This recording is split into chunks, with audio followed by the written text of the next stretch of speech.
cards it did. Oh shit. He's calling his ex right now. It's Cynthia. Whoa, Cynthia. Cynthia died for my Cynthia. I want to hear this. You don't want this. Here, Gabe. I'll switch you seats. No, you're good. You're good. We're just sure? recording. There ain't no camera or nothing. You guys are good. We're good. Have fun. Hey, Go live. Hey, Gabe, I gotta ask you a question. All right. Oh, great. Here he goes. Okay, Why'd you let ask him away. do this shit? Ask away. Hang on here. Give me 30 seconds. Oh, great. I have a topic. 30 seconds. I have a topic on my phone that I really want you to answer. Let me ask you about Ladies this, Gabe. and gentlemen, this is why you say no to drugs. All right. This is why you say no to drugs, to alcohol. Protect your kids.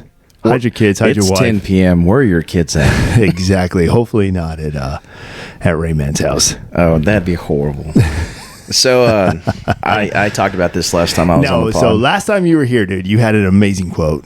Why don't you full send that shit? Yeah. So it goes like this. It says, "The fear of death follows from the fear of life. A man who lives fully is prepared to die at any time." It's by Mark Twain. Ooh. Yeah. That's nice. That's nice. What do you, how do you, So I'll ask you this. We go had ahead. we had a discussion yesterday when we recorded, and the question was, if you were to ever truly face evil, literally you facing evil, what decision would you make? And are you prepared for the result? Okay, I cannot stress this enough. I'm literally about to Here read. Here we go. I'm literally about to read There we a question. Is the exact same. It's like he fucking read. so my why mind. does he copy me? That's the question I'm asking right I now. mean, Alright. it's what he does, and he needs another drink. I'm about to go make some. Hey, do you want to know something about Gabe? Oh, great. Hey, I'm look. You want to follow his Look, OnlyFans? Okay. So we all know about Grizzly's beard and rice, right? And we're not going to get into that topic, okay? We're not going to talk about that topic. How does this go with facing It is a evil? sensitive topic. All right, this is the evil that I'm talking about. It's Yeah, I think because he's done with the evil drinks. exists is when you attack somebody like you just did, okay? There's going to be repercussions to that, okay? And I'm the type of person that's going to be that repercussion for you, all right? So one of the deepest secrets that people don't know about Gabe, are you guys ready for this? Right. It's a simple thing. So I brought this up in yesterday's stream. So if you guys were live in this stream, which none of you were, but if you were, you guys would know that he's a dirty bird. Oh he's my God, a this dirty guy. bird. So you may look at his house at present and be like, oh, it's fairly clean. He's actually a pretty clean guy. But had you known that he goes off stream sometimes and munches on popcorn during his streams? Yeah, And I'll make it known in during stream. I say, hey, I'll be right back. I'm going to go get some popcorn. He gets messy with it. He gets messy with his popcorn. I to like the fact popcorn. he misses his mouth.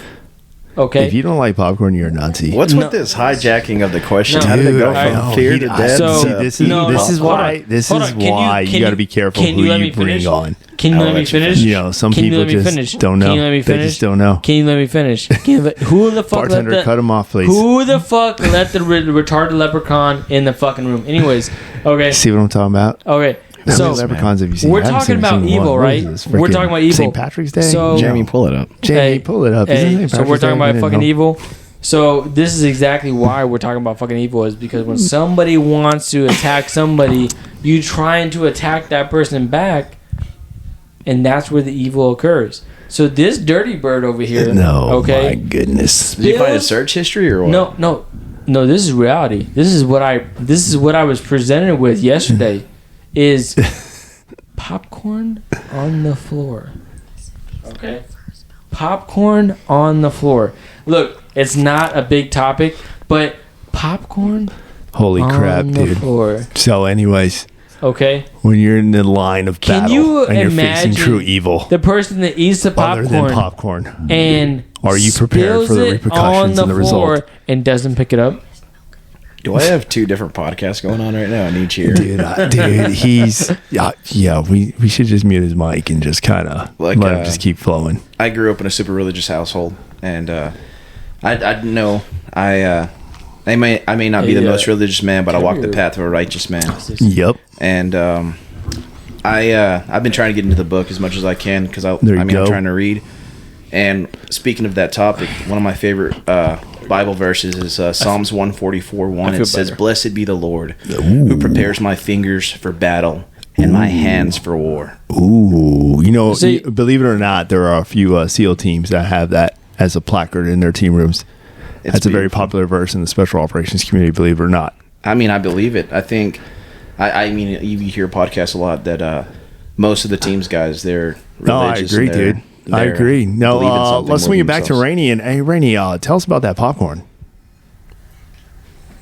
Okay. Anyways, now back to you, homie. So facing the line of evil, that's a true decision. And given today's climate and the way the world's facing, you tell me, is that something you're prepared to engage? And then to include, I'll also additionally ask, as a future father, how then would you approach that as well, bringing up a child in today's climate, knowing that pretty the kind of homosexual course that it's you would going? think that I would be a future father. How do you know I'm going to be a future father? How the fuck do you know I'm going to be a future father? Dude, how do you know I'm not gay? Well, you didn't want a gay person on your stream? Oh my god! Oh, here we go. Hey, look, I don't want to be forthcoming or anything like that, but forthcoming. Why are you talking about cum right now? What are you talking about, exactly. dude? I'm at least second place. So I'm coming. Yeah. I'm not forthcoming nothing. Yeah. Look, I'm gonna fucking EO you, dude. I don't even know what that means. An innie? He's an innie belly button. I'm gonna fucking EO you. I don't even know what that means. There you go. Because I think you are attacking my gender right now. What's your gender? What do you want to be known as? Are you questioning me? Right now? What do you want to be known as? Popcorn? I don't know. What do you want to be known as? Right now? I don't know what to call you right now. I don't know what to do with my hands. Dude, I don't know who someone in chat just wrote that Rain looks like the worst autistic cop at a Burger King drive-thru. Yeah, that is very true. Somebody look, typed in the chat. Are your glasses upside Raymond down? looks like he ground guides cars at a local Whataburger on Sundays. So someone said he tries to be a mechanic at a nobody has answered my question. Nobody has answered my question. He's the parking lot manager at the local Jiffy Lube, only on the weekends. Dude, someone says he drinks bucket of the river water from the river. I will change your fucking oil in 10 minutes or less. I guarantee. Who wrote that in the chat? Don't lie. Hey, Gabe, let me ask you a real question. All right. See if you can fucking answer this. Right. Where the fuck is Cass at? Apparently she had too many cheese muzz and is not feeling well, and she just feels like she's just not about it right now. So she went to bed. So we're gonna respect her. Yeah, it happens. She doesn't drink that much, man. She really doesn't. I was really surprised. I was surprised she had 3 cheese muzz. Like, that place is legit. 3, have 3, you're done, dude. I wanted to play the turtle game again. What's that? See how many buttholes you can fucking fuck? Oh my god, dude, this guy. Where'd you find this dude? I think she brought him in. Bro, who brought this guy? Who? Hey, I feel sorry for you they guys found him later. at a Southside bar somewhere. Yeah, dude. What Southside bar did you pick this dude up at? Look, what bridge did we got to drop him off at? I told you. I picked him up from Club Bottom. I told you. One, nobody's ready for me to be on podcast. I already told you. Yeah, because you're just all over the place, dude. You're not. You have no breaks, point baby. Don't at worry all. about it. You can't. You have ADHD, dude. You can't even stay within topic or conversation. Yeah, you're talking about fucking evil, and I already told you about evil. Yeah. You're the fucking evil about Dude, dropping popcorn on the carpet and Holy not crap. picking it up. Who doesn't pick up drop popcorn? Bro. That's my main concern right now. I feel like I'm watching two parents fight over who gets custody on the weekends. Like, that's my main concern. Is I was doing a stream yesterday, and my feet were crunching on leftover popcorn. All right? Oh, man. Hey, so let me ask, dude. Recently, there was a big active shooter in Maine. Yeah, I heard. They actually just caught the guy up to, a couple of hours ago. They just caught the dude. I haven't been keeping up with it, but I've heard about it. Yeah, man. 22 dudes. 22 innocent civilians taken out by an AR. Yeah. And to me, that is evil. Yeah. All right, that is a definition of evil. Evil that is manifested in someone's mind, and they had let it manifest and take over to the point where they act on it.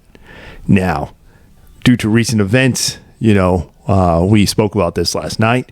In Uvalde, there was also another shooter who acted on an evil occasion, but the big issue was there were a lot of individuals who were ready to engage, but at the same time, they weren't ready to truly face that evil and make the decisions made necessary. Tragic.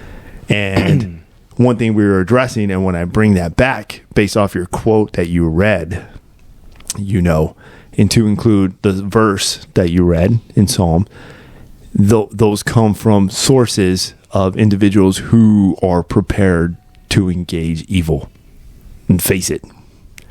Is that something that you think you are prepared for? I think as a young man in this world, and the older we get, there is an evil that is unfathomable to us. And I think that evil grows with strength and in numbers every single day we are alive on this earth. As far as being prepared comes, I have faith in things that are beyond me, but at the same time, I will never say I am 100% perfect or ready for any situation. But if it had to come down to it and the life that I live, I would do anything to protect those that are weak and below me. Okay. So if I had to, the situations or the problems or the consequences, as you called them, they'd go out the window. There you go. And I'd have to do what I have to do. That's very admirable, dude. Hopefully you never have to face that. Now let's swing this over. Let's swing this question over to Rayman now. Rayman, about that popcorn that is really evil in the eyes of the justice that you face and act upon every day. Are you also prepared to engage that evil in the same sector? He mowed. I don't know. It looks like his belly button's doing more talking than his mouth. I'm fucking crying over here. Yeah, he's crying. That was a very profound response there, Grizz, that you full sent. Now, ladies and gentlemen, I don't know who typed that in the chat, but that's very disrespectful. But Rayman does not ground guide vehicles at the local Jiffy Lube on the Sundays. All right, he doesn't do that. He's not a parking lot manager. I don't know who typed that, but you need a ceasefire. He does battalion runs for Jack in the Box every other weekend. Yeah. I'll see you guys later. I'm gonna go get some more. Hey, Rain, can you make me another one, sir? Yeah. There you go. I'm fucking crying right now. Don't cry, dude. I know. It was a very should have profound. put 2 eye patches on. It was profound. Ladies and gentlemen, if you don't know what's going on right now, I know this is just an audio recording, but he is literally teared up right now from that response and doesn't know how to react. Double cheeked up on a Saturday. But it's okay because we're going to bring in another fellow guest who's kind of currently standing by, another senior leader in the military. Actually, and he's a very. I wish you guys can see him. Unfortunately, we don't have camera. You ever seen a Colts window? On this one? But if you ever wanted to see what Canelo Alvarez would look like if he was an NTO in the Army, this is the guy you want to talk to. Would you like to? Oh. And we'll just go ahead and bounce the same question. Let's hear it. There we go. We got another senior. It's a do the damn thing. Leader in the Army. Carrying on his career, going off to do bigger and better things, but at the same time, a father. So yeah, dude, why don't you share with us your point of view on what it's like to truly engage evil, and if you ever had in the past, is it something? How would you face that? And then, of course, how would you prepare your children and those under you for that? Well, sorry, let's get closer here. There you go. Well, the times that I faced evil, I didn't realize realistically what I was getting into. There you go. And very true. What became important wasn't necessarily the evil that I was facing. However, it was the people that were by your side. There you go. So, kind of all the thoughts of, what is good or what are evil. That's very kind of true. Fades away, and then what becomes important to you is not necessarily the bigger ideals, but it's just the survival of who's important to you at your side at the moment. That's actually very true. You brought up a good point. Yeah, who's with you? And who's with you in that? That's definitely what matters the most too. Because we in the military always know, we have that saying, you always fight for who's to the left and your right, So yeah, you brought up a good point there. Because a lot of times you'll go through and you have this ideal, or you make this ideal. You're like, oh, I'm coming through. I need the sunglasses. There you go. Throw them on. You need them to protect yourself from the evil.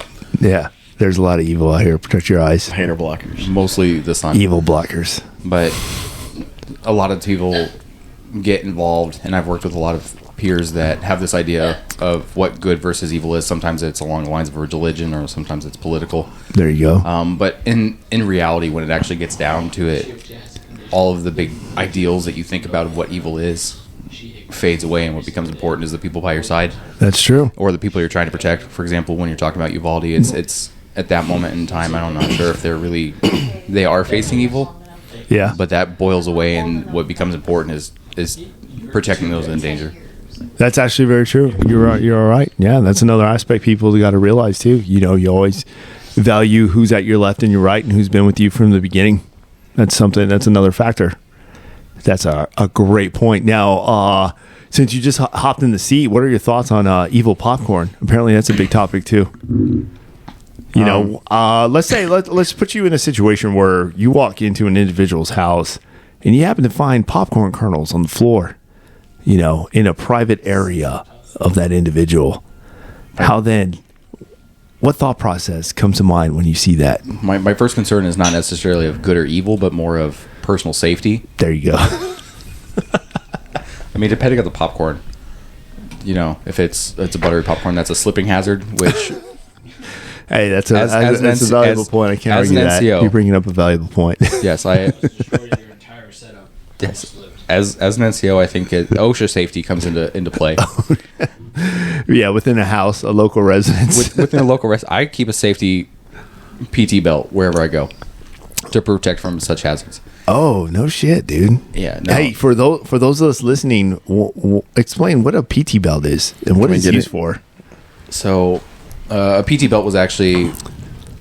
Well, the Army always goes about weird contracts, but we've actually, through a lot of extensive research, identified that yellow reflective materials, in particular, are able to protect you. Yeah, so you always have to have a reflective belt. Nice. Any time of the day, right? Anytime at night as well. Even at night. At night. Or if it's So in fact, you walk into a room that you encounter popcorn. You're unsure of whether or not this is a buttery popcorn that could prevent an OSHA hazard. Furthermore, I mean, besides the OSHA handlers, you start to worry about like food sanitation. So I know that popcorn is the number one attractor of both rats. Both rats. Both rats, and bats. Oh, okay. Yes. So I believe that both of those can carry or created the COVID virus. So as a senior leader, we always introduce mitigation measures to training. Yeah. Or execution of mission. And since you've identified, based off your risk assessment, there's some mitigation measures that are needed. Would you say that one of them being, a basic issue of a PT belt upon entry of the house would be necessary then, and then therefore keep them safe of potential popcorn kernels? I would say that you would be ill prepared if you didn't already have your safety belt with you. It should be an inspectable item. Most of the time when I leave the house as I prepare for PT, I tie it across my head like the Karate Kid. There you go. Yes. There you go. It's Sergeant Safety always taught me that. So I think if you leave your house without your PT belt or you're sleeping without it, you put yourself at risk, especially from stray popcorn. Nice. Then in addition to that, I think that popcorn itself is probably a larger, if we're talking about good and evil on a grand scale, I think that it is a multi-conglomerate scheme. Has no nutritional value whatsoever. It has no nutritional value. Not only that, it's always something that's associated with the holidays. Or like for example, the movies. You can't go to the movies without popcorn. That's very true. Movies are also... Who here cannot go to the movies without popcorn? Seriously. I don't know. Who?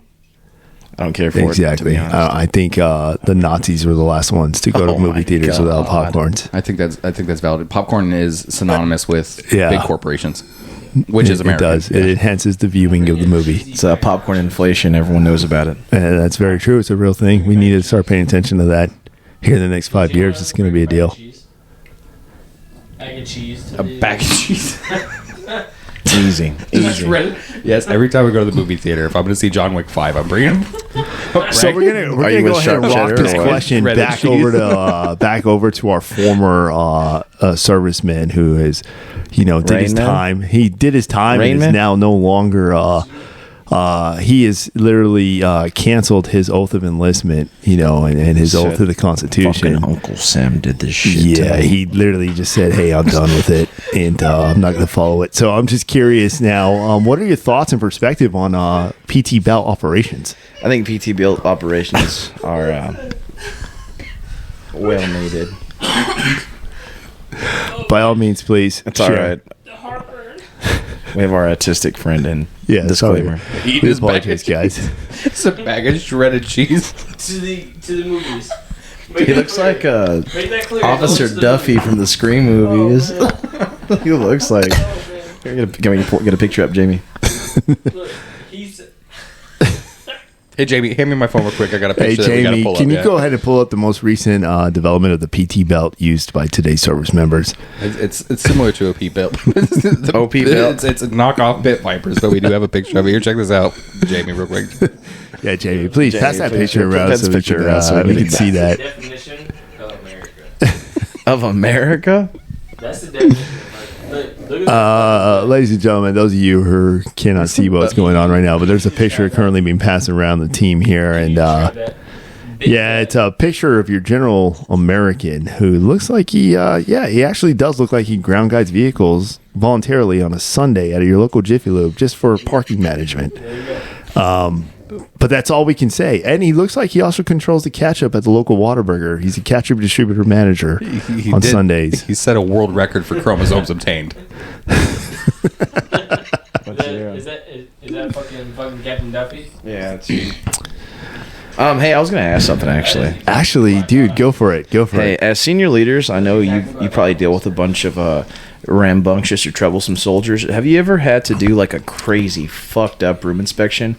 Like, this is disgusting, dude. What the fuck is wrong with y'all? Yes, I have definitely done that. Can we get a background on that? So there was one soldier I had, and his previous leadership had never really checked on his barracks or never did anything, never barracks room inspection, because it wasn't really the MO at the time for previous leaders. And the one time I went looking for this individual, I went over there and knocked on his room myself, rather than going to his other NCOs. I said, you know what? I'm going to go over there myself. And so I did. Literally right after formation, I went out directly to his room to go wake him up. And when I walked in, let me tell you what I saw. I saw at least 3 bags of trash just stacked there in his kitchen. I saw a counter full of to-go boxes from fast food areas. And this is just the common area. I walked in his room and there was piles of just trash. There was just trash everywhere. There was literally just trash. It smelled so bad. And I walked in and I said, nope. I said, you fucked up, man. You fucked up, and you know what? And I'm here, and I got you. And I said, hey, I'll tell you what. I'm going to come back here at 1100. This place better be spotless, and it better smell clean. I said, it better smell clean.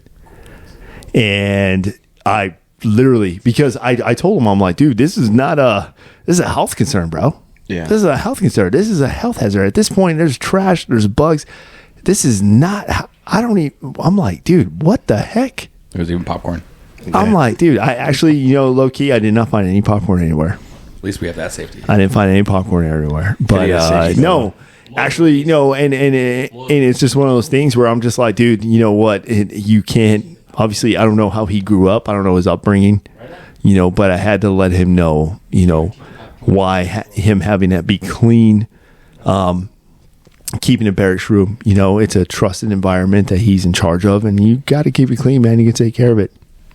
Yeah, 100%. So that was the one story, and we had, but that's because I came up in an army where we used to have a first sergeant. Literally, once he found out, we had a first sergeant who found out a soldier had a very unsatisfied barracks room.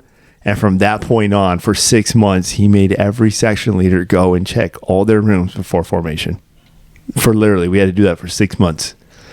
Every section leader. And I was so upset because that meant that we had to wake up even earlier just to drive on base, get to the barracks, have the soldiers ready, standing by, clean their room, all before 6 in the morning. Fuck that. Oh, dude, it was a pain in the ass, man. It was a pain in the ass. But I learned. I learned from that. I learned.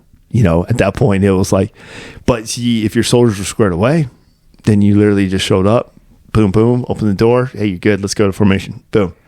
But if they weren't, then it's like, oh, great. Here we go.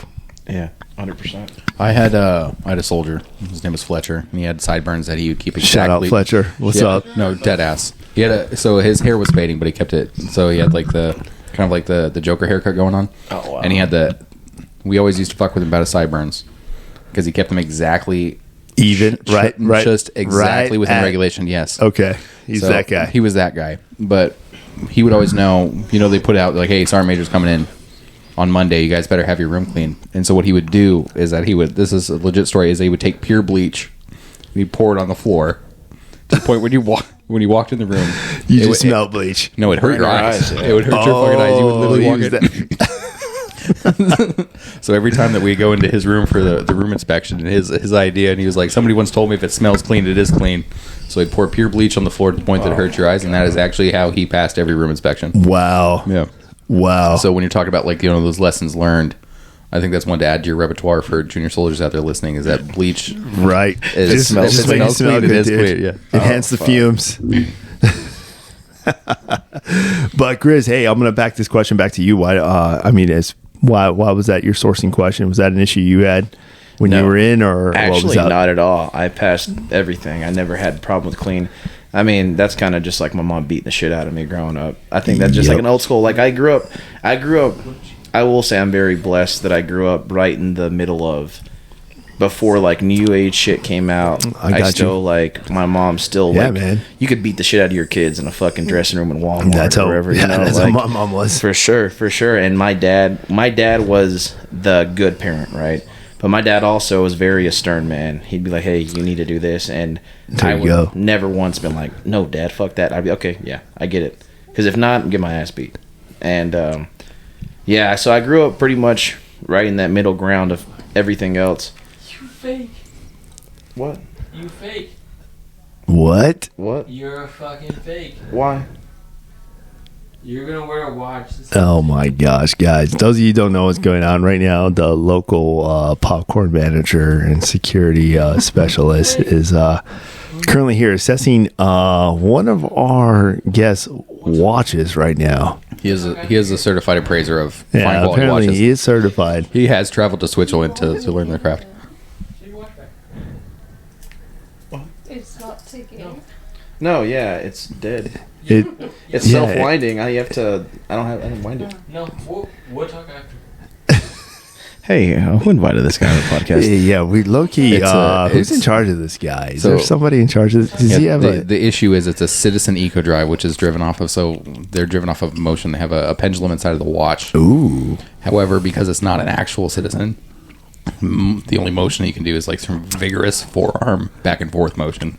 Ooh. And Grizzly, due to his flight today, has not gotten the vigorous back and forth motion yet. Yeah, I haven't pre-gamed. Hey. 5 minutes, you're up by hours.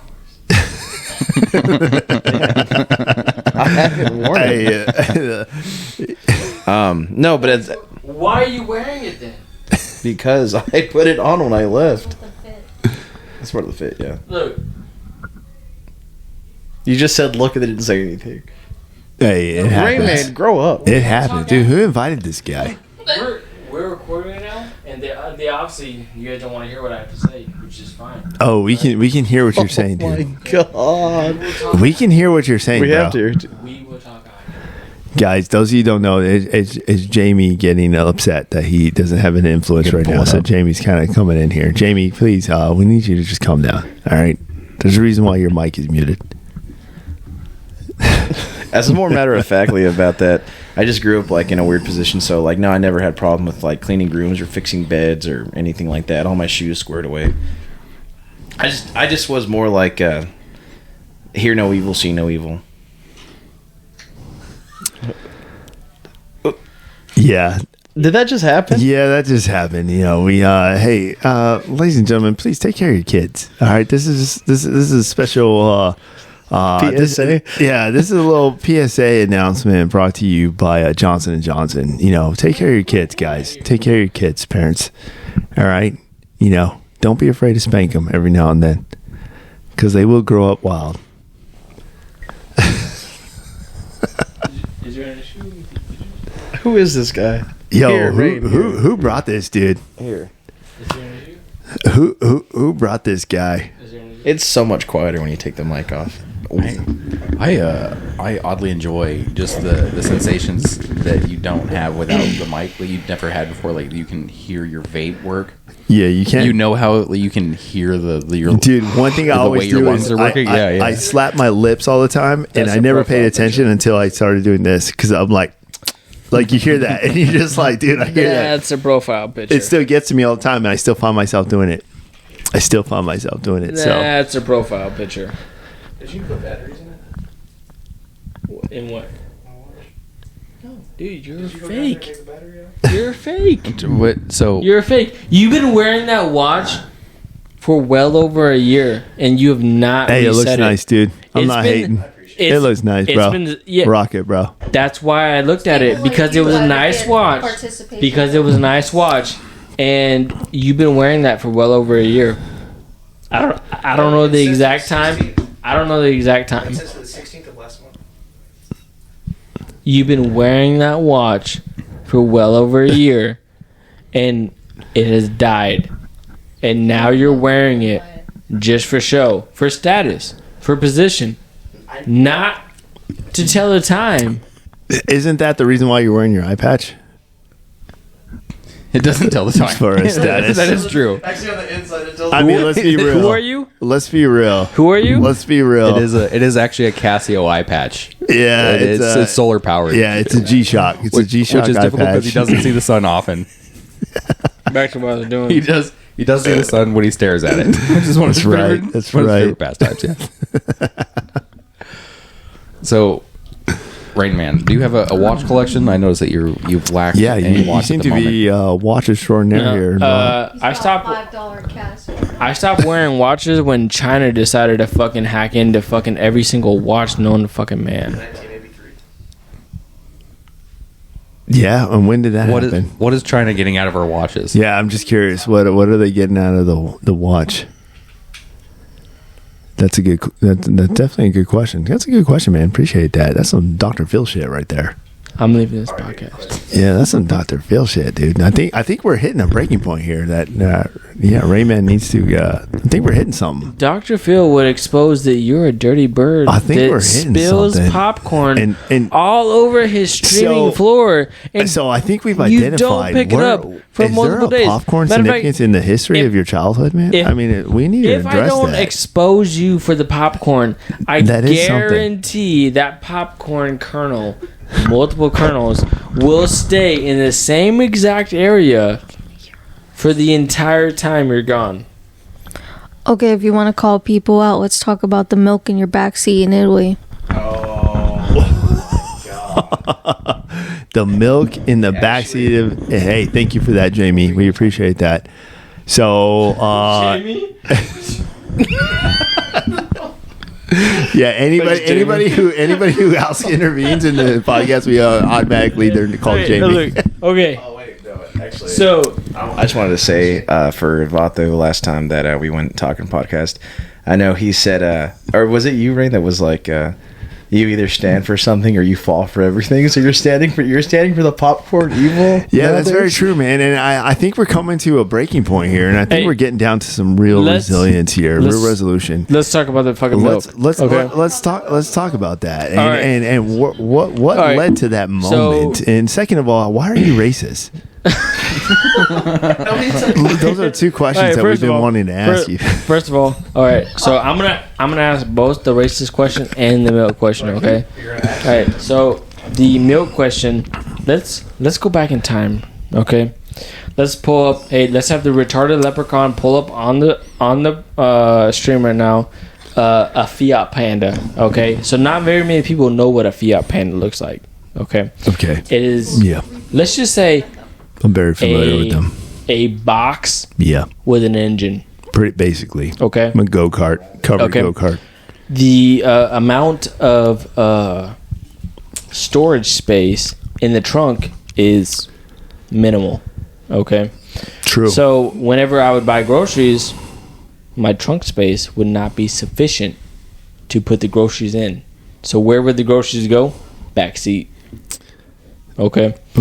Now I tried to distribute. We're making progress, ladies and gentlemen. All right. I tried to distribute the groceries according to where they were sitting. Sensitive items go on the floor. Non-sensitive items, frozen chicken, steak, frozen whatever chicken. it is. Keep that chicken frozen. All right. Go on the seat. Yep. Okay. Oh yeah. Okay. This grocery run, I needed some milk. All right. Ooh. Because the way the bollock was calling. Yep. Okay. It happens. You can't drink protein with water, and if you do, you're a fucking Satanist. Not necessarily. You are a Satanist. If you drink protein with water, you're a Satanist. You have to have some type of milk or not necessarily, actually. Or almond milk or something like that. Vegetable oil. Okay, vegetable oil. Okay, so that guy and you're a Satanist, right? Anyways, and I don't know why I'm talking to a Satan. Anyways, but how does that make you feel? Anyways, so every single day we drive home from work. We always pick out that one retarded driver.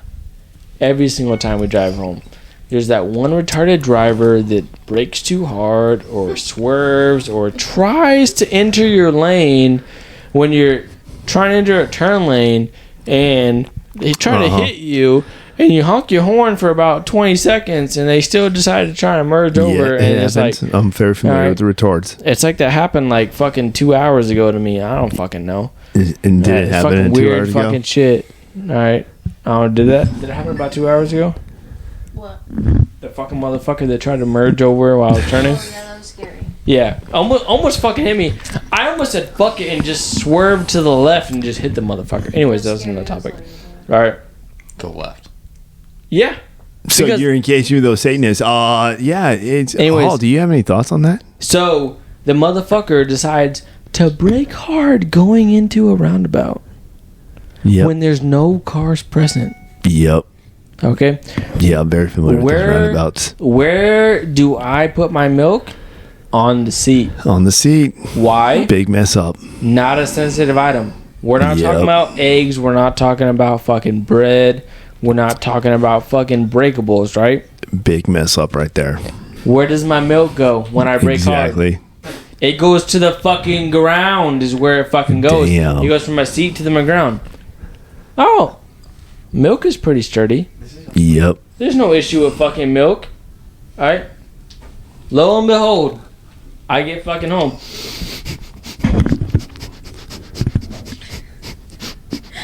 What does that smell? It smells like milk in my car. Yep.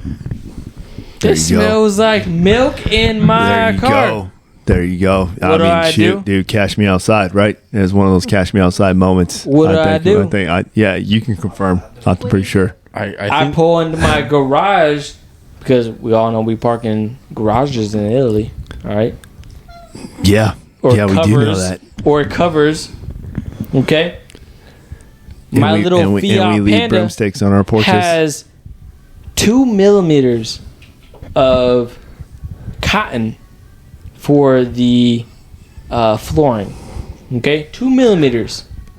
We're talking about 2 millimeters, yeah, and then metal. Yeah, So everybody, where hey, wake did- up, everybody. Where Listen does to the this, it's milk go? important. Where does the milk go when it's spilled? It doesn't stay on top of the carpet, I can tell you that. It seeps through the carpet Yep. and it gets That to the damn metal carpet. of the vehicle and it spreads. It spreads, And it spreads. all over the Exactly. place. So the real question Okay. is, why do you have such an extreme hatred for milk? And then why are you racist? I'm going to caveat that and follow up. What do? I deconstruct the vehicle. Every bolt. Nice. Every bolt. I'm taking off all the doors. I'm removing the fabric Lies.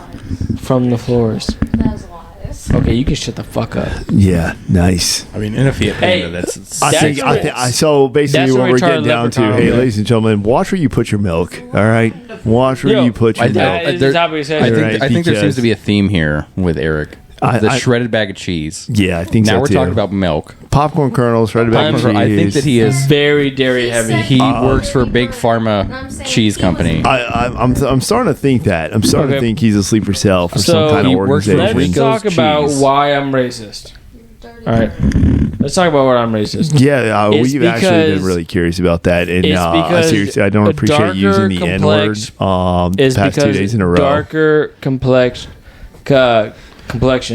All right, individuals spill popcorn on a regular basis and don't clean it up. Now, can How you can explain you to the not- team why that was necessary for the N word? Because that's something that we really want to elaborate on.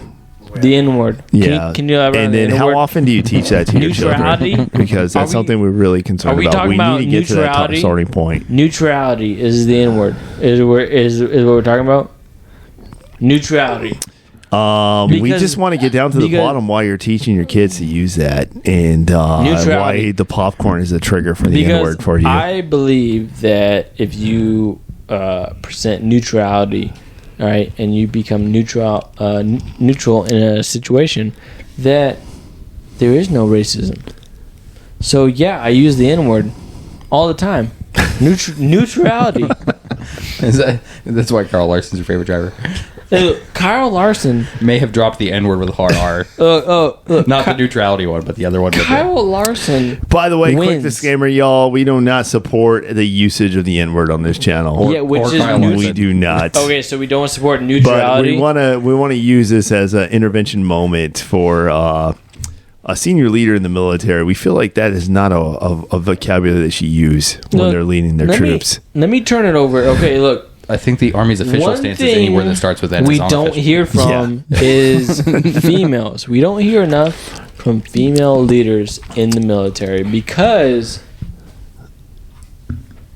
we're not going to talk about that. We're going to talk about why the female is a great leader. And why do you bring up the female leadership? It changes your mind. All right, ladies and gentlemen, those of you wondering what's going on right now, we're bringing up a new guest. Coming up from behind Jamie's desk. We got a female leader in the United States Army. That's right. There you go. Just point that mic right to you. Talking to the front of it, not on the side of it. There you go. You're good. Just like that. Perfect.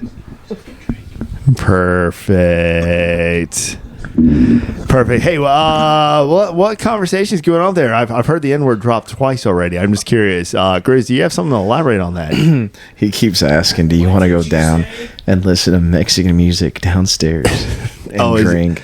Is that what he's saying? Is that what he's saying? Really? Okay. He said Mexican multiple times. I don't know what he means by that. Yeah, and that's something we need to address. You know, everyone talking about the N-word. What about the M-word? Multi-nuclear. Multi-nuclear. We need to discuss that because it's been thrown around pretty offensively the past couple of months, and no one's touching base on that. I don't want to listen to a female talk. I'm going to go downstairs and drink. Ladies and gentlemen, that was Jamie giving his little assessment. He basically just clocked out for the evening. What What is a female? Yeah, that's the question we've all been wondering about. The past couple months, people are asking that same question right now. Recently there was an article. I'm curious to know your thoughts there as a senior leader. Hey, as a female leader, I'm curious to know your thoughts on right now the current climate and how it stands and how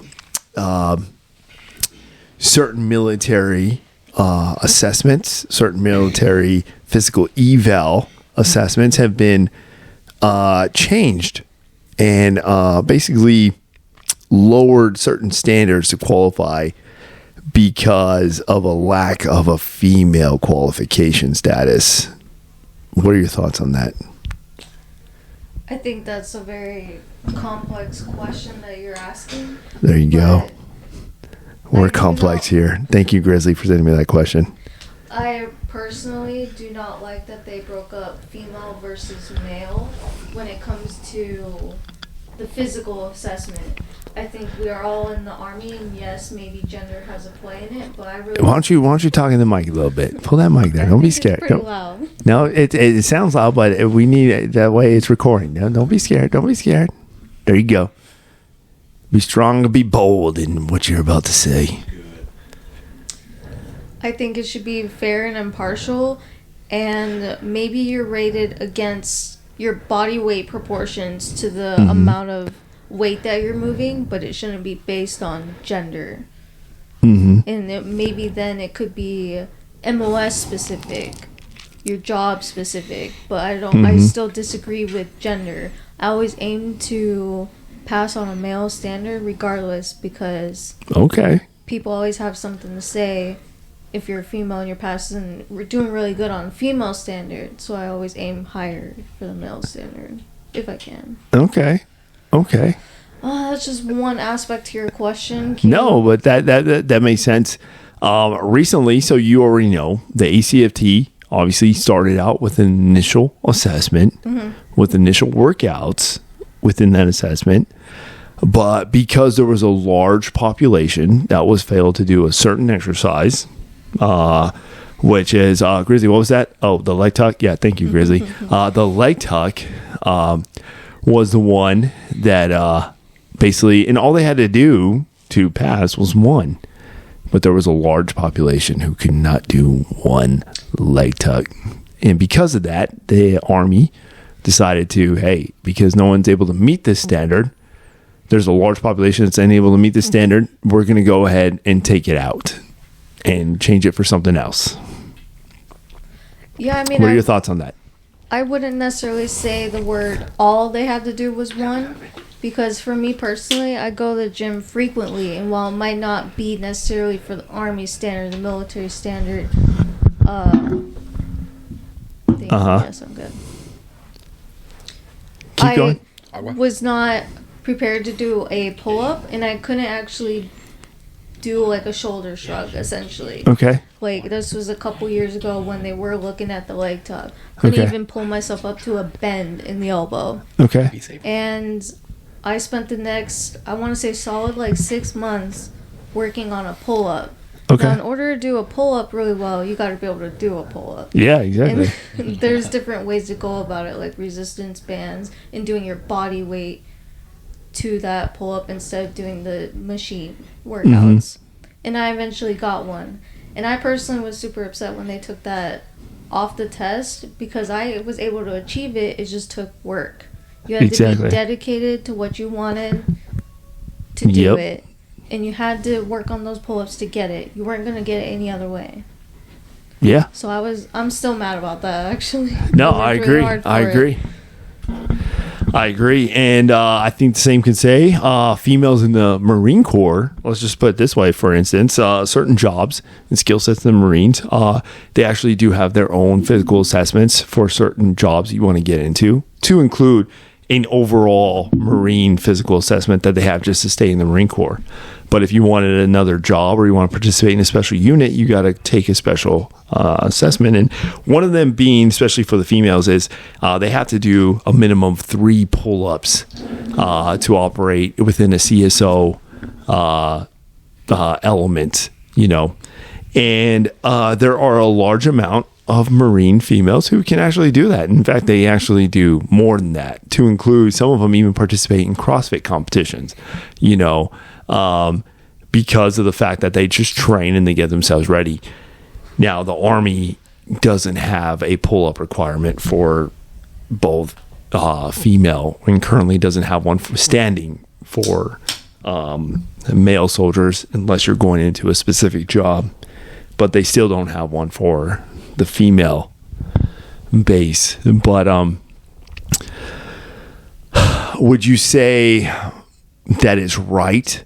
Or would you say that the result, let's say the end state, as we know, every decision we make in life has a result or a consequence, you know.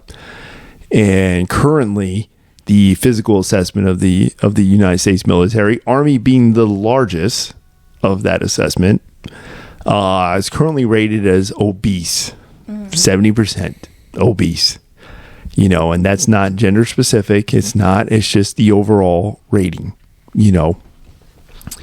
What are your thoughts on that as a female non-commissioned officer, you know, as a leader? About the obesity? Yeah, what are your thoughts on it? And how it impacts? Both of them. So, I'm not at the echelon to see the bigger picture.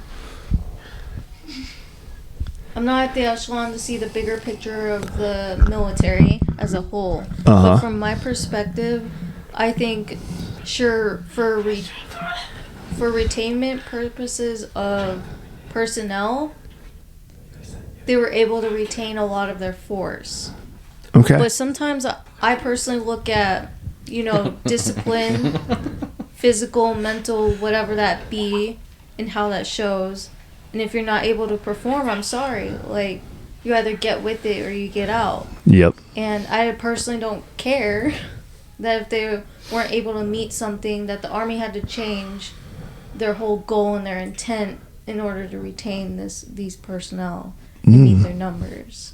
But I would have to, I'm not at that echelon to make that decision to see what was obviously none more of us are important to them, but and why that mattered. You are definitely at the echelon to see the immediate result, you know, given you are gonna engage yourself with these future soldiers, or they're gonna come up and be under your leadership.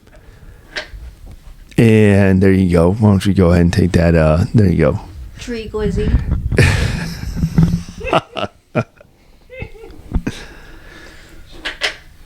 Yo, is Jamie okay? Jamie's never okay. Yeah, we got an issue with Jamie right now. Jamie's got a lot going on over there. Yeah, I think so. He's just trying to enjoy life, though. It's okay. But to the other portion of your question, which was about obesity. Yeah. I mean, 70%, is that accurate? That is what the outside perspective rating is. That is truly horrifying for me to think about. 70% of the U.S. military is obese. I am not fat myself. You can shut the fuck up and take yourself out somewhere else. No one asked for your 2 cents. The audience would like to know. Yeah, I just would like to know. No, that's not true. Hey, why don't you go ahead and explain your why don't you just share with the audience your ACFT results? Let them know. 23, I think. Let those female listeners know what they got to compete with if they're trying to compete at your level. Is it 523? I mean, why has it got to be a competition? It should be a competition with yourself. You should always want to one-up yourself, not other people. Yeah, Jamie. Why do you want remember it? that. Why do you want it? Take note. I was competing with Jamie. I got back from a long deployment when I didn't run. Thank you for sharing. And I was maxing both the deadlift, which we do very first exercise with no warm up, with running shoes on grass, which I think is an excellent excellent first activity. There you go. And I realized that I maxed it, and I was like, he's not maxing it. And then I threw the ball as far as possible.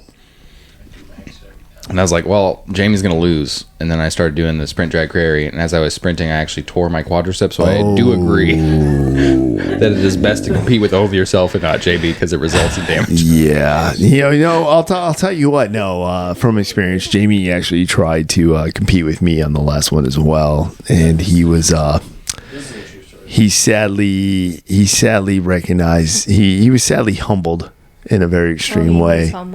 And that's something that definitely he was pretty down. I noticed a different attitude change throughout the day, but it's okay, and it happens. Sometimes we need a humbling moment, to engage with. Motivated the individual to score as high as they did because of the competition. The spirit of competition definitely enhances team cohesion. It's good to know the left and the right are competing against each other to succeed and chase a common goal of just being the best in every aspect. So yeah, man, it happens. It happens. But I will tell you this: the deadlift as the first event, I feel like is a wrong answer. To me, the deadlift should be the last event. It really should. After your 2 mile run, do everything else. Do your 2 mile run, all that stuff. And if I had my way, I would say, hey, let's start off with a 2 mile run. Like that should be your first event. Do the 2 mile run first event. Wear yourself out. Wake the body up. Break the sweat. Get the heart rate up. Do a good endurance event. Knock it out. Get it out of the way. And then from that point on, you're just going off straight endurance and strength. How do you feel about the treadmill? The individuals that run on the treadmill, and then the association between treadmills and gynecomastia. Ooh. Well, I want to go back to 70%. We have not passed the 70% of people that are obese in the Army. Soldiers are... Yeah. I'll tell you right now. So that's a tough one. So I kind of think 340. It's a little bit of a failure on the NCO. I won't use the word leader because that's a whole nother discussion. I think the term leader to NCO automatically and by rank is overused. I don't think everyone with the rank on their chest is an actual leader. Leader is a different definition. But I think... Ooh. Hey. Yeah, let's elaborate on that. Okay, so it's not the rank on the chest that makes you the leader. No, it's not. I think we need to elaborate on this. I think it's misused and intertwined. Give me your share your thoughts. Just because people have stripes on their chest, that means they're a leader. And I hate to say it to you, but you're fucking not. You're not a leader just because you're an E5, E6, E7, whatever. Ooh. You can be a leader and you can be an E4. Ooh. What's your mentality about it? And leader, what does that mean to you? I know what it means to me, but what does that mean to you? To me? Yeah. Obviously, the Army breaks it down by giving a good definition of what leader. But I have a different other aspect too. But the Army literally lays it down. An individual who provides purpose, direction, and motivation to enhance an organization. That is the Army definition of leader. Now, in my eyes, it is also in the aspect of everything. Operational, physical, the readiness aspect, being able to control, if I'm going to, as a leader, participation is a big characteristic that should operate under. Delegation, directive. These are all characteristics that a good leader needs to maintain in order for them to be that good leader, because you can't be 100 places at one time. You can't. And as a senior leader, you have to enable your junior leaders, because that's the only way they're going to learn when they get to the senior level, And you'll know a leader who never had that enabling. You'll know them. They'll be easily to pick out once they come into your area. You'll know that, oh wow, you must have had no mentorship. You must have just put in the time, went to a board, and got promoted, because I can just tell. I put you in front of that formation and you don't know what to do. Mm-hmm. You have no idea. But in my eyes, I'm like, well, let me tell you, I've operated with specialists who would run circles around you right now. I know corporals that would run circles around the staff sergeant here. But I don't blame that on the staff sergeant. I just blame it. Hey, you know what? They probably had a different upbringing in the Army. I mean, why are we sugarcoating it? Why are we not blaming the individual? Because sometimes there is a level of personal accountability, but you see, it takes that senior leader, or it takes that leader or that superior to put down to that subordinate and be like, hey, this is on you now. Hey, I'm going to show you the way. I'll tell you what to do. I'll give you that direction. I'll give you the purpose. I'll give you the motivation. But when you fail, understand that personal accountability is on you. I'll be there. Because a leader, we have to remember, and then we discussed this on the previous episode, but a good leader is there to lead in the good times and the bad, because there are going to be bad times, and that's almost guaranteed. There's going to be critical moments, and you need a leader still to lead. The job doesn't change, So it really just comes down to that. And if you're a leader and you're in a leadership role, the biggest aspect that can sum all that up is one word: ownership. What level of ownership are you going to take in that role? Because you can literally go into any role in the military. Literally, we can pull you in this spot or this spot or this spot. But the level of ownership you're going to take in that spot is going to dictate your style of leadership from that point on. But if you don't change and you sustain the whole way, then people will always know who they have on their team, Yeah. So I had a question. Send it. And this kind of ties in line with both of you said. So the first thing that you said was that necessarily you don't have to be an NCO or an officer to be considered a leader. Mm-hmm. And you said that some people aren't hitting that mark, that do have those stripes or do have the railroad ties or something along those lines. And then tying into what you had said is that, everyone is responsible, everyone is a leader, and whatever position you're put in. So if we combine those two ideas, so from what it sounds like you've identified somebody that was wearing those stripes and is not hitting the mark. It's clearly not along those lines. And it is everyone's responsibility as a leader, sometimes you're in a position where you're not that leader. Sorry for using extra words. But if you've identified this person, and how can you, in your position, perhaps lead your leaders, or what do you think that could be done to help that person develop those skills that they require, even if you're underneath them, to either highlight to them that they're fucking up, or to influence them to learn those skills, even if you're a subordinate, or lead your leaders, as they say? Ooh, I got one term for that, dude. One term. And that term goes with the doer does what the checker checks. So when you think of it that way, and that goes both ways, from the bottom up and the top down. So if I know, if I'm leading and I'm doing a bad job with those who I'm leading, and they can literally apply accountability to me by checking up on me, they can come up and be like, hey, I haven't received this counseling. I just want to touch base with you on that. I understand your position and your role as my first line. I haven't received this counseling. I just want to know when was a good time for us to get together so I can do that, so I can set that up. Or, hey, I haven't received this training, or I'm having some issues with this. I just want to engage you because you're my first line. I just know that you're the one who I need to go to, who I've been instructed to go to based off my initial counseling. That's their way of checking up on that leader, of holding that leader now, identifying their roles and responsibilities and just making them accountable. And then it also can come down from the top. It can come down from the top where, hey, so-and-so, hey, where's those counselings? Hey, so-and-so has this issue. What's the status? And if you know that individual, if you know you're being checked on, you're going to do. We operate that way. But if you're in an environment where no one is checking, then guess what? The doer's just going to do. The accountability. Exactly. Because no one's checking. But the moment they start checking, now it's a different thing. You know, and that way it kind of helps because you're going to enable that leadership. And if they're able to succeed in that role, then they are.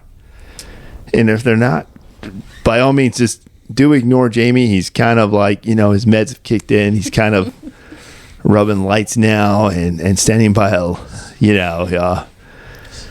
It has been dark outside for about 6 hours now, and he hasn't got his daily stare at the sun. Yeah, he hasn't got that, and he's yeah. So what position or what situation are you talking about where you've identified somebody that is supposed to be trained and certified and trusted by the Army to be that leader, and they're not? Is that for me or for her? That's for her. There you go. I wanted to go back and answer your first question originally, to go off of what he said about accountability. I personally look at the individual. If they're not meeting my expectations as what I think they should be at a leader or NCO or wherever their position is at, I see what motivates them and how to communicate to them first. Everyone receives criticism, whether constructive or not, differently. You got to be able to understand how to talk to that individual, because every single person, leader, NCO, mentor, is going to be different in how they receive that information and guidance. Yeah. So that's the first thing I look at, is how receptive are they going to be to this. I mean, every person's different. Yeah. Every person is different. But it goes down to those two things. A, the doer does with the checker checks, and then, of course, the level of ownership that individual is going to take in that position.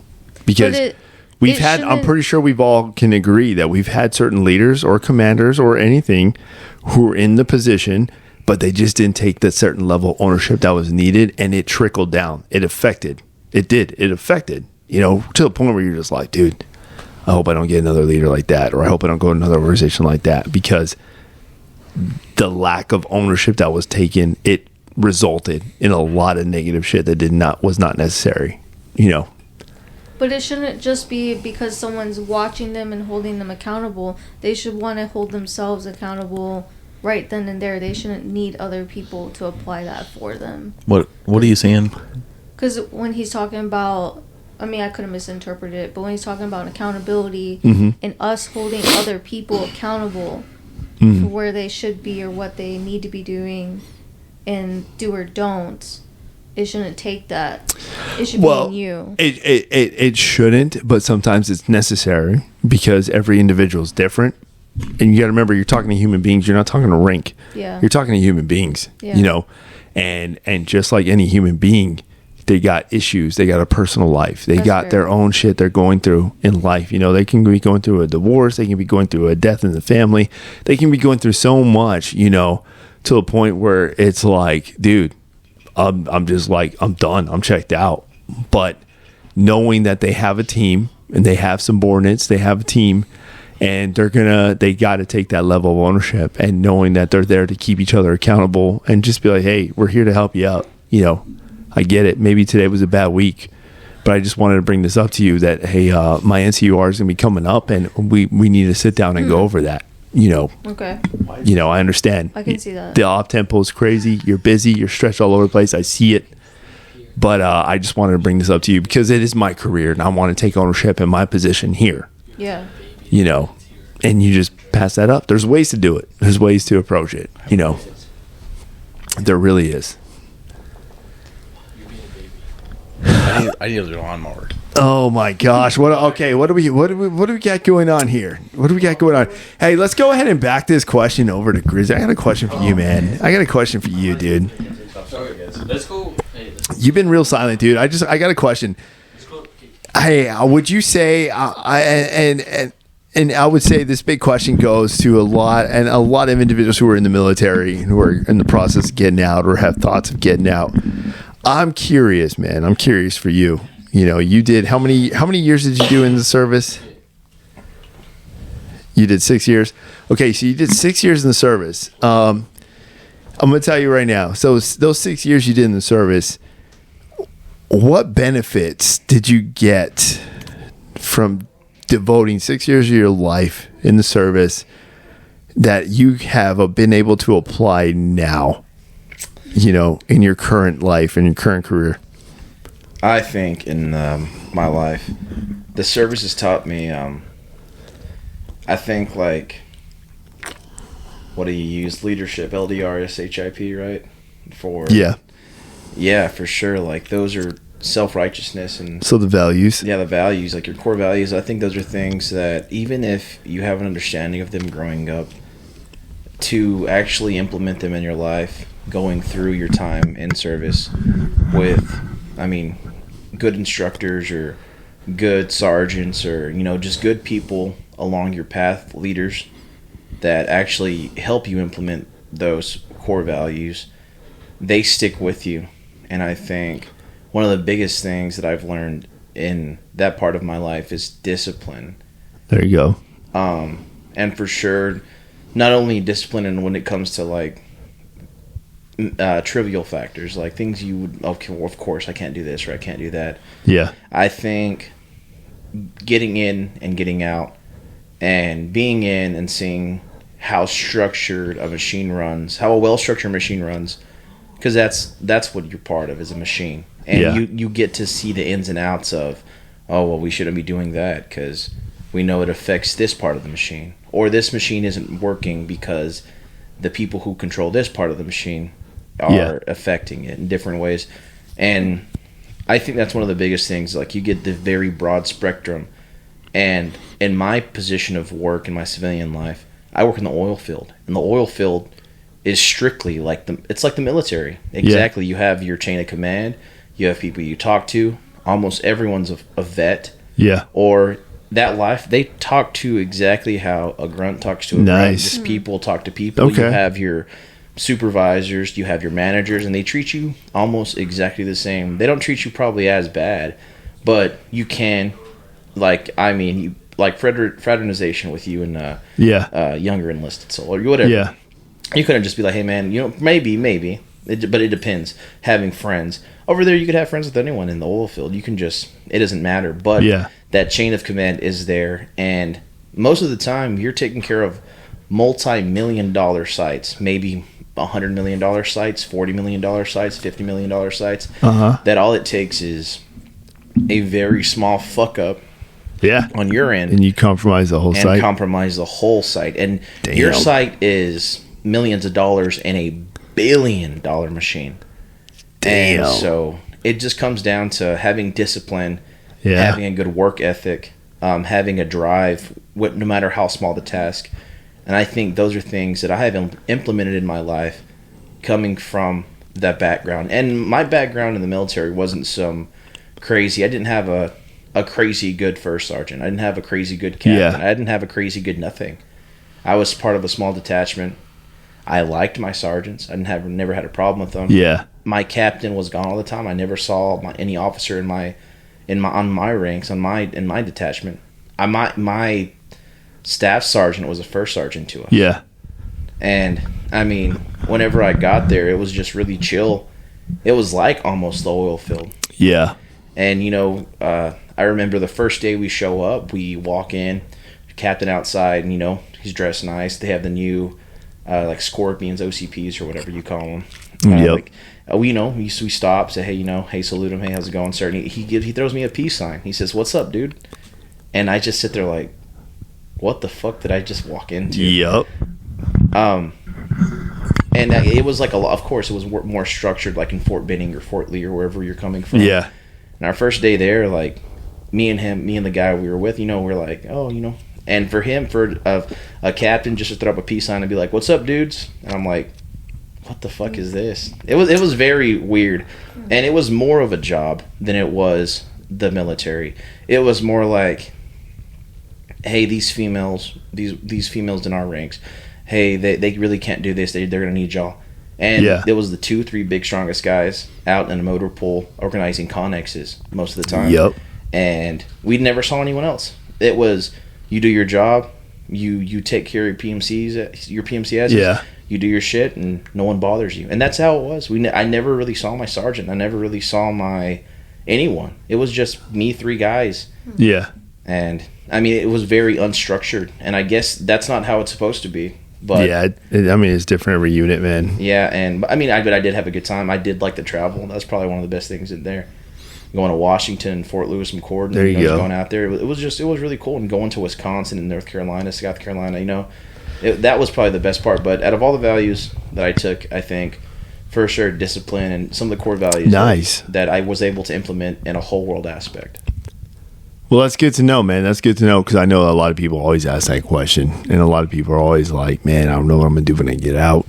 I don't know what good I benefited while I was in. I think I just wasted 6 years of my life, 8 years of my life, 4 years of my life, and I like to always tell them that's not true. That's not true. You just kind of dial in your perspective, dial in your shot group too far as and identify what you've accomplished. Because it's too easy for us to naturally identify the negativity in our life. We do it naturally, but it's always a struggle, or it takes work to actually, sit down and focus and identify, hey, you know what? Let's identify the positives that you just got out of this, and that's what you got to focus on, focus on, hey, you know what? You'll know how to time manage now. You know how to task organize. Time management, yeah. Time management, task organization, talent management, discipline, initiative, like you were saying, all these are attributes that are looked out in the civilian sector that are just highly valued, because you can't just really teach somebody in that, you can't just be a manager at Target and just be like, hey, you got to know what to do and all this stuff. No. But you put somebody who has all those qualifications in that position, and they're going to be like, hey, you know what? Put me in that spot because I know how to do this. I know how to start the time. I know how to talent manage. I know how to execute. I know how to properly plan. I know I have this foundation that I can just build off of now. And I just want to add on to that. And the things like you take away from your military career into your civilian sector of things. Mm-hmm. It's one of the, people say like, okay, college, you get kickers and you get your fund, those are all good things. But people don't realize, like, even just having like a little service on your paperwork, understanding things that people don't apply in their lives, it's like it's like not even a foot in the door, it's slamming the door open. Yeah, exactly. It's a deciding factor at some point. It really is. Depending on the employer, it's a deciding factor. Yeah, we actually just had a Marine vet. He was a supervisor maybe 2 years. He just became our district operation manager for Texas. So, he came from just being a grunt, not knowing shit, using his skills, came in the oil field, being operator. Then he went supervisor, and now he's the manager over Texas for our operations. He deals with at least $180 million of revenue a month. I bet he gets a nice paycheck, too. Yeah, for sure. I think he probably makes about... I'm about to be pissed when you tell me this number. I think on the low end, he probably makes 180 take home a year, so probably 210. Oh man, what am I doing in my life? When I first got out, I was really working in the oil field like 2021, and I was making 115, 116 take home. Holy crap! So I was probably making 135. What are we doing with our lives? We are settling. Not working for money, that's for sure. In an example, we are basically just settling. That's what it is. Now, I have a good friend right now. He's in the Marines. He just got done with his whole sniper stuff. But this guy is like... He's one of the most handsomest men I've ever seen. He gets things handed to him on a silver platter. Always has. He's just the embodiment of the California kid, but he's from Georgia, Southern accent. He used to be a boxer. He's this bigger than life guy. Okay. And he's getting out of the Marines right now, and he's like, I don't know what to do. And I'm like, bro, you could literally do anything you fucking want. Yeah. You get shit thrown at you. What are you aiming for? He's in 29 Palms or whatever, right, in California. Hell yeah. And he's literally been offered hey, do you want to be gun model for us? Hey, do you want to be an actor? Oh my god, this guy. And he's still in. He's about to get out, and he's like, I don't know if I want to go back to the oil field. Let me guess, he has good hair. Oh, dude, everything. He's That's what it is. Chiseled, good hair, blue eyes, 6'5", 6'6", fucking used to be a boxer, runner, of the high speed fucking guy. And a Marine. Yeah, he's good. He's set for life. Yeah, for sure. So it's crazy, and he's like, I don't know what to do, man. I'm like, dude, you could literally take the first job thrown at you and at least make $200 $200,000 a year. Hey, bring him over here. Get him on the podcast. I will. Let's do it. He's awesome. Let's have an episode. Yeah, I used to call him Billy Currington's his cousin. He's like, man, shut the hell up. You know, shut the hell up. So, man, you know what you're talking about, boy. But, I mean, he's like that. He's a really cool dude. But it is crazy, like, going from, like, oh, man, whatever. I don't know what the fuck you make as a private or a specialist or anything like that. It was nothing, really. Yeah. And you go and you make $5,000 in 2 weeks, $6,000 in 2 weeks. And you're like, what the fuck was I doing? Damn, what the fuck was I doing out there? But... And that wasn't even like I'm gonna go work for money. It was just like it's what's available where I'm from. Yeah, and it was just a crazy like culture shock, I guess. But that's the only biggest factor. If you're coming from a active duty reserve, whatever department of defense, whatever you're who you're with, if you go to the oil field and you were a likable person in the military. You're going to do fucking great in the oil field. There you go. They love those guys. There you go. Love them. Hell yeah. Hell yeah. Well, that's what's up, man. I appreciate you sharing. Oh, yes, sir. That's good to know. It's good to let everybody know that there's life outside the military. Oh, there's good life. There's a lot of benefits waiting for you and a lot of attributes that you acquired that you need to take advantage of.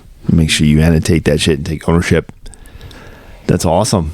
Well, hey, I'm looking to wrap things up. What do you guys got? You got something you want to add before a quick? Any shout outs? Any last words? Last quotes? Any finishing comments? I'll finish on a quote. Ooh. Let's get one. Let's get it. It's coming in. It's coming in live. The one and only. You have music on this thing? Okay. I wanted to say this one, and this was kind of relating to kind of what we always talk about when you stream, and you always say comfort in chaos, and don't be so hard on yourself. Tomorrow's a new day. Well, that's right. There's this quote that I fucking love, and it says, "To our greatest glory, not in never failing, but in rising every time we fall." And that was by a Spartan commander, and I think it's one of the greatest quotes, because that is the duality of man. The failing and the falling and the standing and the grueling. Nice, man. Why you got to go so deep, bro? Like that? Why you got to go so deep? You said we got to kill it. I know. That was amazing. Spartan commander.